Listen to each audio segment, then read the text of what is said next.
When we'd wrapped up and were prepared to finally head to the stadium, Colin refused Ethan's money and tried to shoo us out of the bar. Ethan, ever strategic, managed to slip bills to Sean on the sly. He preferred to pay his debts. We emerged into the glorious spring night, the crowd bristling with energy and the sheer joy of being outside after a hard Midwestern winter, and of course the possibility of destroying the Cardinals on our home turf. Ethan held my hand as we followed Catcher and Mallory through the crowd to the gate. Our seats were on the third base side, which had been my favorite spot for an afternoon of baseball. Ethan glanced back at me, green eyes glowing. I didn't think he was much of a baseball fan. Maybe it was vicarious excitement, because I was probably elated enough for both of us. Or maybe he was pumped about the free flashlights, because I certainly was. "Are you ready for this, Sentinel?"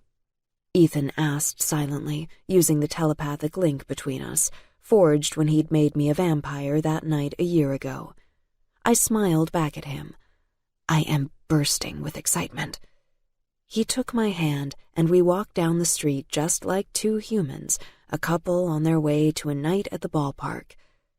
Mallory stopped short and turned back toward us, her expression tight, her gaze focused on something behind us. People grunted and cursed as the stream of people was forced to divert around her, and then us when we reached her. "Did you feel that?" she asked. "Feel what?"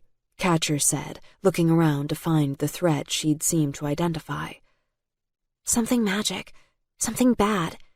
Without another word, she began walking away from the stadium. We fell into step behind her, dodging through the stream of fans headed into the stadium as we moved toward Temple Bar.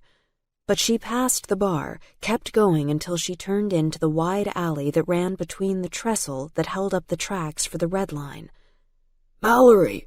Catcher called out, and we darted after her into the alley. The smell of death, overripe and cruel and undeniable, spilled out from the darkness. Something had met a very ugly end here. Or someone, I realized, glancing at the body on the ground.